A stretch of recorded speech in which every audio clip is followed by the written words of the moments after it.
It's How to Cake It Tuesday, and today is all about cakearoni and cheese. One of my favorite foods is macaroni and cheese, so I got to thinking, how can I cake it? How can I cakearoni and cheese it? I'm gonna show you how. We're gonna bake a cake, we're gonna put it in a beautiful little pot, and we're gonna top it with cream cheese frosting, and I'm gonna transform jelly bellies to look like macaroni. So let's get started, and don't forget, if you haven't subscribed, subscribe. Tell your friends to subscribe. This is what happens when you have big lips and curly hair. It's like flies to a trap.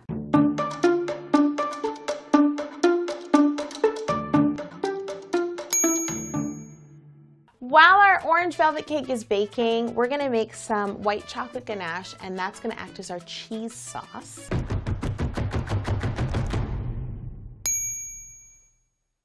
Ooh, it's warm. White chocolate's already melting.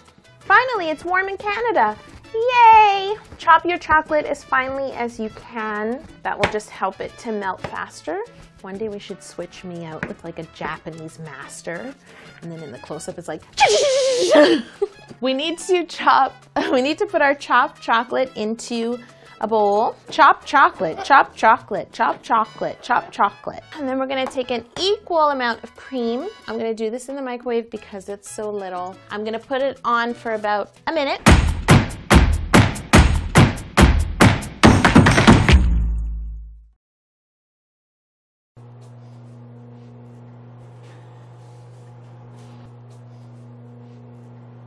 This is awkward. I didn't think about what to talk to you about while I was waiting for the microwave. Can they see me? I need a wooden spoon. Let me get that. Ooh! It's bubbling. We're gonna pour the cream directly over our chocolate. You just wanna trap in the heat for about 10 minutes. Somehow, magically, 10 minutes is up. Now that our ganache has sort of started to melt, we're gonna stir it together gently. Just stir in the middle.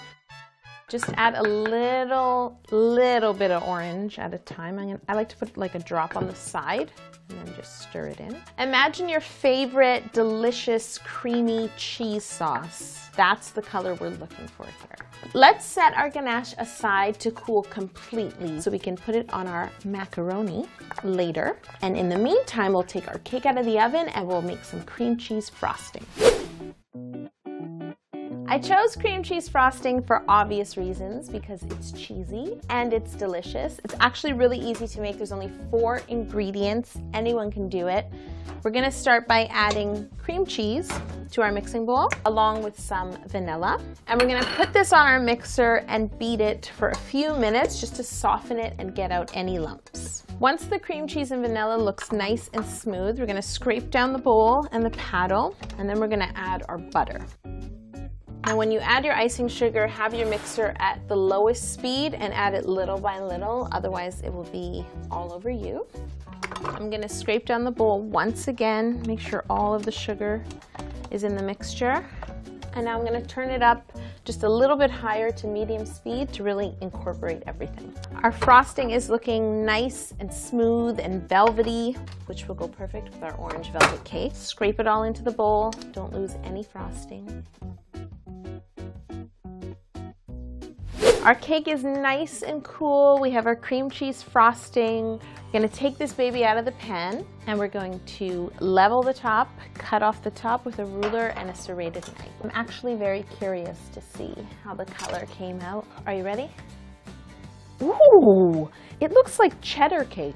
We are gonna cut it in half so we have room for our frosting.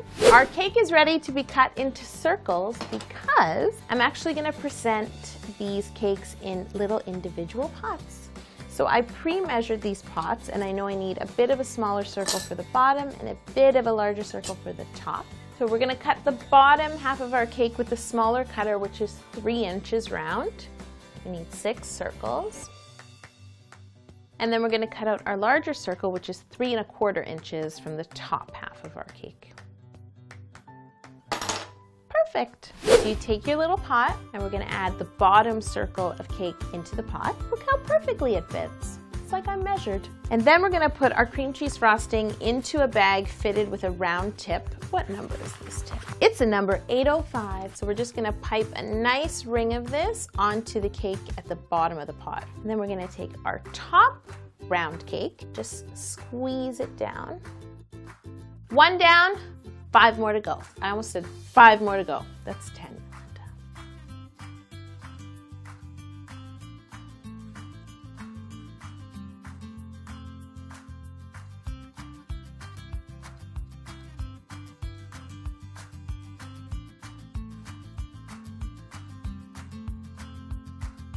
All of our pots are filled. We're just gonna top them off with a little bit of cream cheese frosting. I'm gonna use a small offset palette knife just to spread this cream cheese frosting a little bit.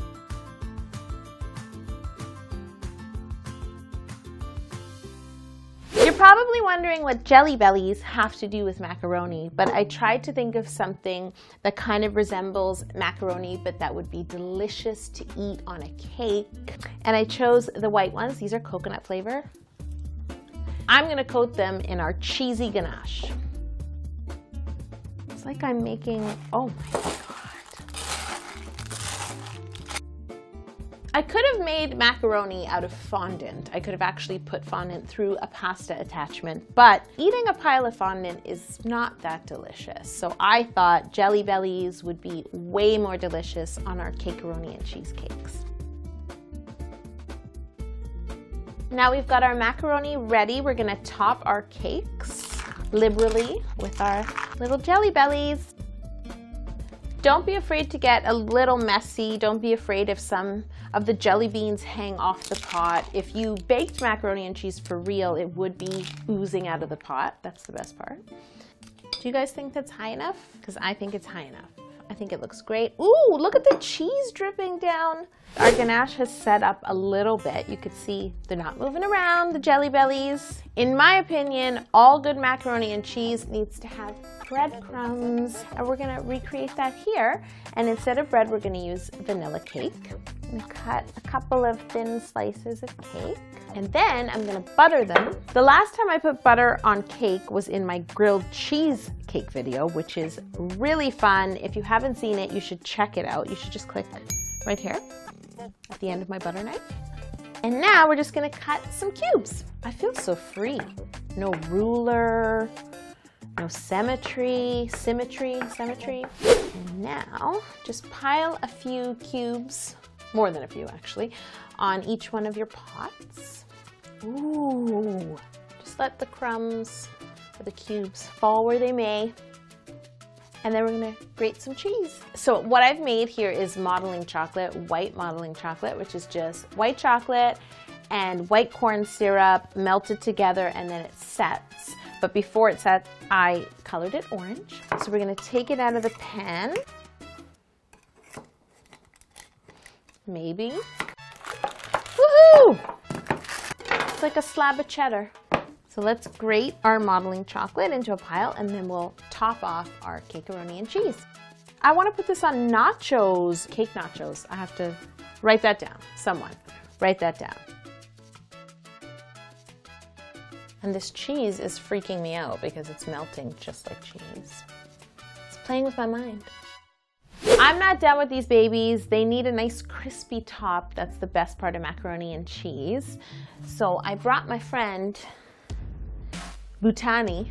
You might have met him before. Butane. Stand back. Turn the heat on just a little bit. You guys might want to move back too. Go ahead. Cake my day.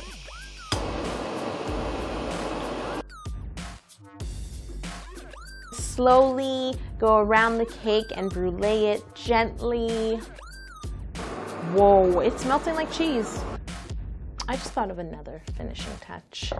This is my microplane. I love it. I use it for zesting.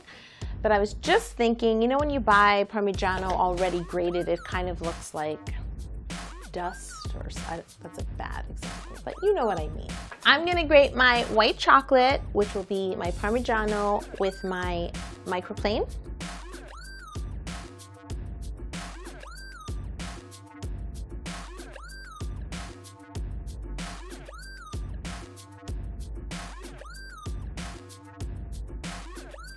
I am full of good ideas. I should have a YouTube channel.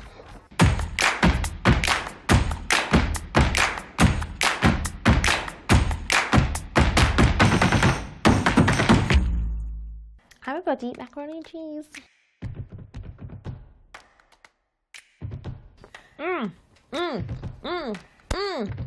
I totally expected it to taste like cheese. I don't think I'm ready for this jelly.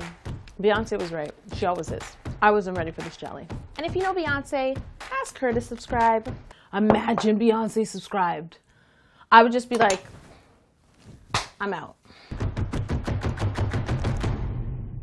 I literally have like 10 jelly beans in my mouth.